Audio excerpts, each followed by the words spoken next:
Come on and get your some. Come on and get your some.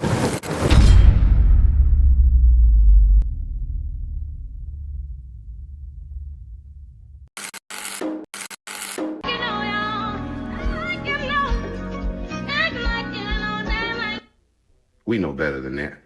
This ain't about who's gonna eat first. This is about respect. You just want to disrespect them.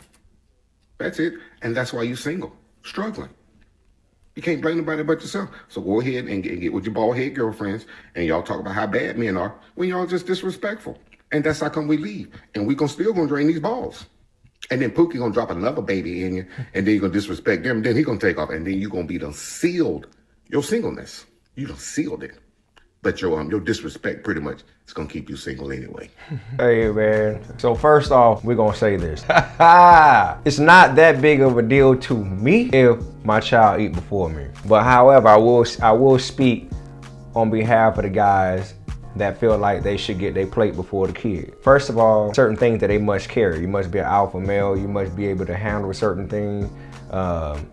You gotta show that you are the dominatory force.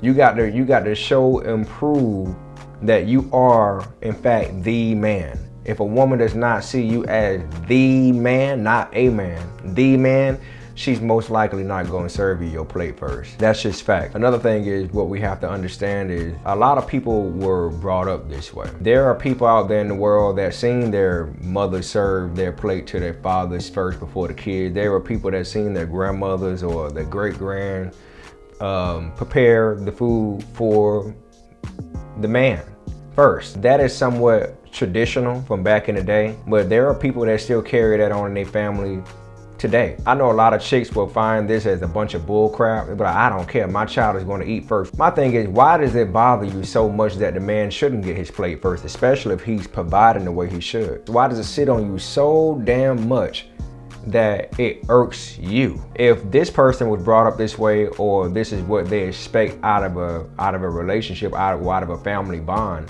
that should be something that you should consider. It's no different from when you go to a family function and a young lady brings you somewhere to her family, or you go to his family and it's time to prepare the food and everybody get their food. It's no different from the woman going to go prepare the food in front of you and bring you the plate. It's no different from a man taking you out and opening the door, whether it's out in public, at a restaurant, or whether it's in front of your family or your friends. It doesn't matter. That's no different. With some people come certain types of responsibility. And if you want to be wrapped up with somebody, you have to understand that you have to put yourself aside. When he said that, you know, a lot of chicks are being disrespectful, they have a narcissistic way of putting themselves first all the time, to the point that they're willing to go against the grain as long as it makes them happy. They don't care about how you feel. That's why they do the things they do.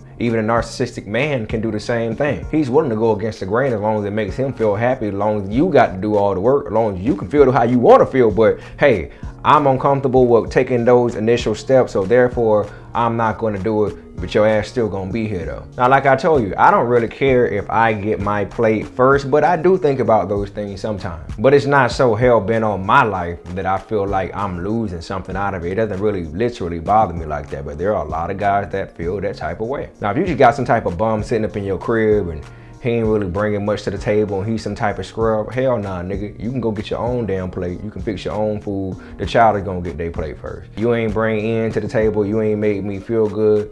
You don't do any of that, Buster. You go do it yourself. A lot of chicks act like the man that they have in their house that's bringing everything to the table, that's making you feel well. Y'all act like that is just kryptonite. And like he said, if you want to go be single, just go be single. Everybody that comes into your life, they're gonna come with something that you just don't like. And you have a choice to either be with them or not. And you willing to flush down a whole damn relationship all because you want to stay in your narcissistic ways, and you can't do something as small as saying, here baby, here go your plate first. You can save a hell of a lot of headaches if you just do that first. But no, you just got to keep running your mouth. You just got to keep feeling the way you want to feel because you feel uncomfortable. Last time I thought that in order to grow, you gotta take uncomfortable measures. sometime. But now these days, anything they got to do with someone being uncomfortable, especially a woman or a man, I say that too, but especially a woman in this type of category, oh man, you can go ahead and just toss it to the curb. Do you know doing something as small as that make a man feel like a king?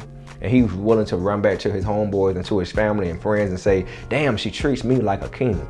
That's called king treatment. But y'all be having, a lot of y'all be having some good fellas in y'all corner, but y'all do not want to take the initial step of king treatment. And what is that gonna make that person do? All that person gonna do is peep game, and after a while, they're gonna dry up and they're gonna eventually dust your ass. And then you're gonna be sitting there looking like boo-boo the fool, and you're gonna be running to somebody else trying to suck them dry. And you probably gonna put on another face, another character, because that's what narcissists do. Because they never the same person as they was in front of you. They only gonna act different according to their situation and as far as their comfortableness is gonna go. But that's all I got to say. Like I said, it's really no big deal for me, but you might want to take into consideration of how it makes that person feel and how much stress you can save yourself, and on top of all the perks you may get just from doing something that small. It's not kryptonite, ladies.